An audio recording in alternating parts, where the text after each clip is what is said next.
Hello, my name is Jenna. I have been on Mounjaro / Zepbound for about 7 months.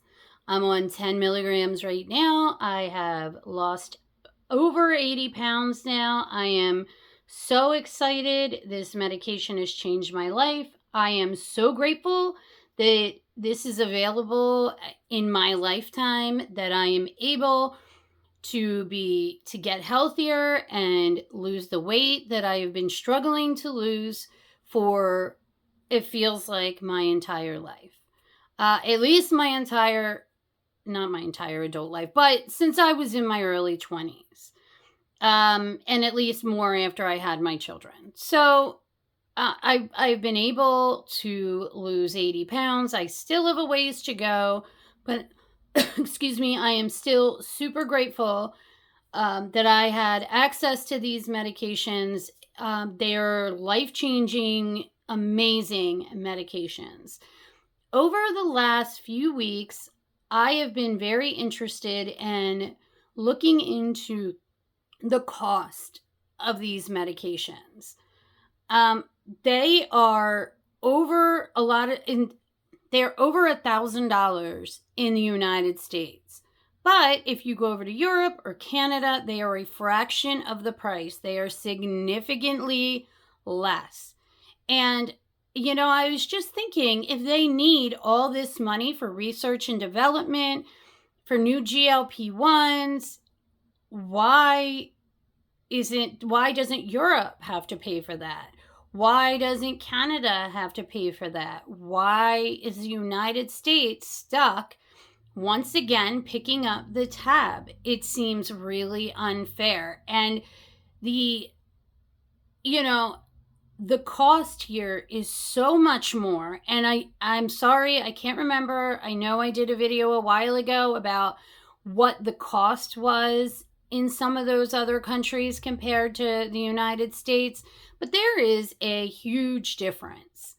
And it just got me thinking, what is going on? We have an obesity epidemic in this country. We have a large percentage of people who are getting type 2 diabetes, who have high blood pressure.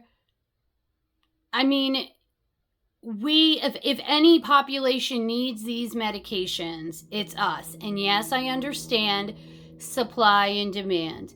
We have a lot of demand in this country. We have a lot of people who are overweight. So they're going to jack up the price to get what they can, and they're getting it because people are willing to pay. People are willing to pay to be healthier, to live longer, to prevent other comorbidities. They have seen what their parents, their grandparents have gone through, whether it's being diabetic, heart disease. And if there's something we can do to prevent it, people are going to do it. However, there is a population of people who could really benefit from these medications. And I mean people who have BMIs in the 40s or the high 30s or even higher than that, who don't have the financial means to pay for it. And their insurance company is saying, no, we are not covering this. And with Michigan pulling out and saying, we are not going to cover GLP1s, or Michigan Blue Cross Blue Shield, it just really, that's unfortunate. There's a few reasons that's unfortunate. Because I think they could have put in more restrictions, because I do think I have said in another video, I do think it's a problem that everybody, their mother, brother, and sister is being prescribed a GLP-1. You need to lose 10 pounds? Go get a GLP-1. You need to lose 20 pounds? Go get a GLP-1.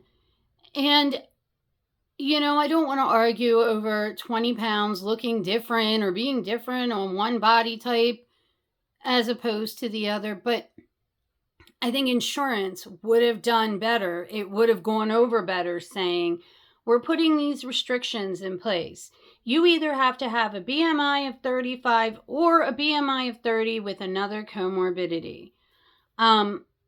They're also saying people are starting these medications and they're not lasting a whole month, so they're starting them, and I don't know whether to believe that or not. I'm sure it happens. There's some not great side effects sometimes with these medications.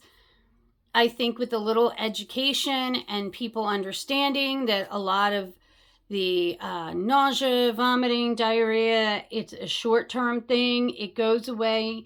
Maybe with a little more education, stick it out. The health benefits outweigh what you're going through at the moment. It's going to subside. I just think that would have been a better answer than cutting GLP-1s. I also see insurance companies looking into making people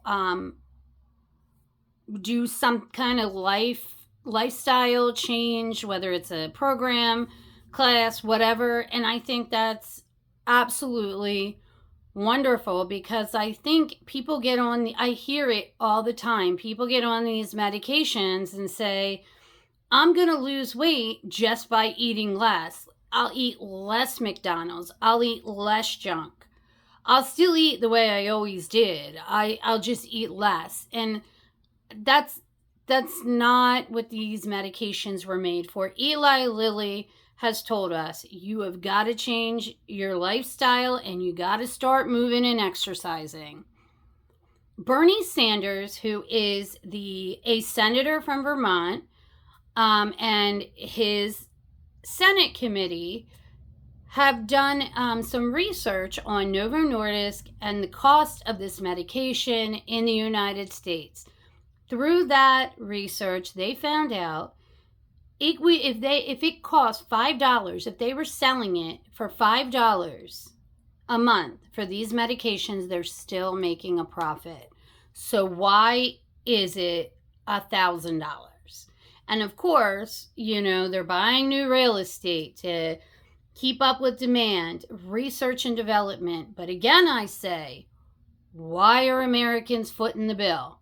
Why isn't the cost of these medications more expensive in other countries? And, the answer is we don't negotiate drug prices. They can charge whatever they want. And in this case with GLP-1s, it looks like people who are able to pay are paying. Myself included, I pay out of pocket for my GLP-1. It's $550 a month. I understand that it is cost prohibitive to some people who could greatly benefit from these medications.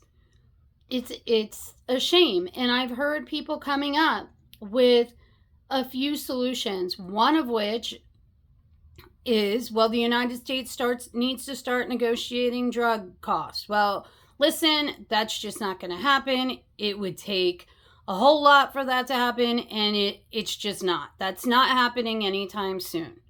I've heard, make the medications over the counter. I read an article about that.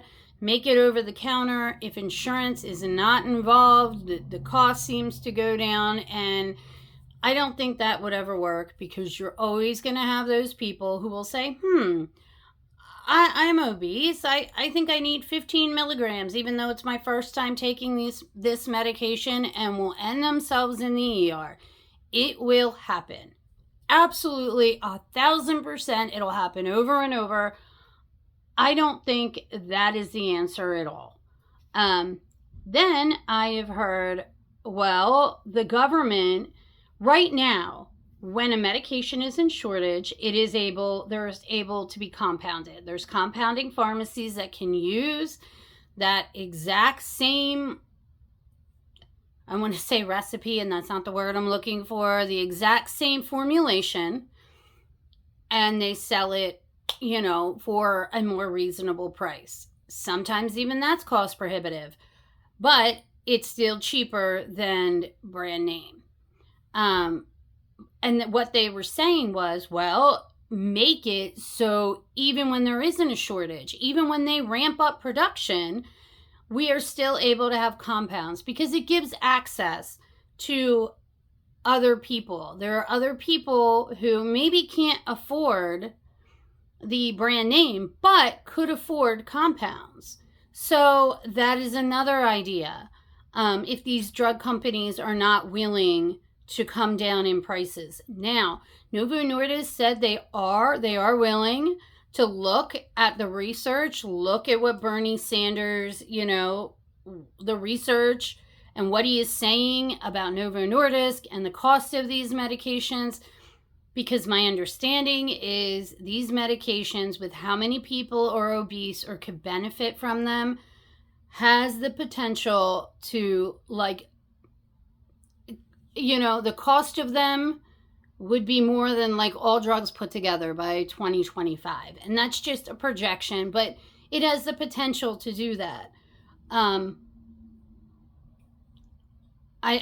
don't know. I think that hopefully either the pressure from patients, pressure from the government maybe will force and pressure from the insurance companies pulling out will, have the pharmaceuticals look and say, hey, we need to lower these costs or else we're not going to be getting the money from the insurance company.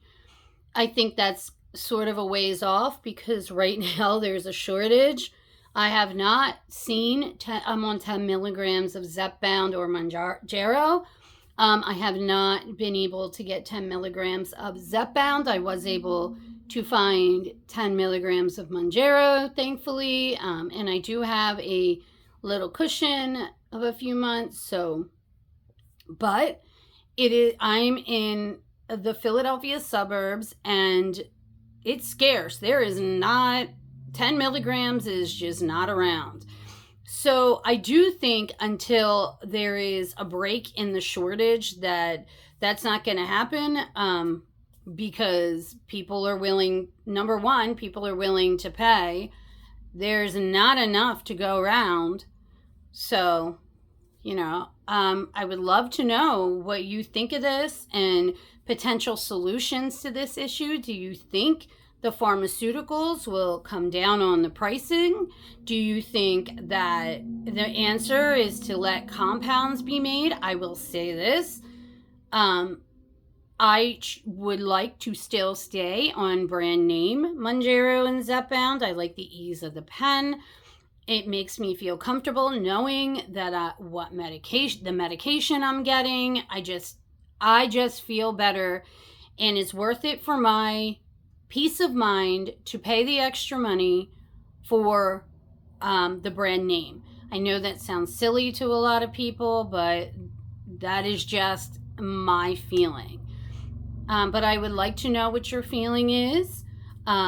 Please subscribe, leave a comment. I would love to know what you think we could do about about the cost of this medication. I'm sorry, my head is in the shortage. But the cost of this medication, is there a solution? Are we just going to continue the way it is? Will Bernie Sanders putting pressure make a difference? I don't know. But I will see you in the next one. Have a great day.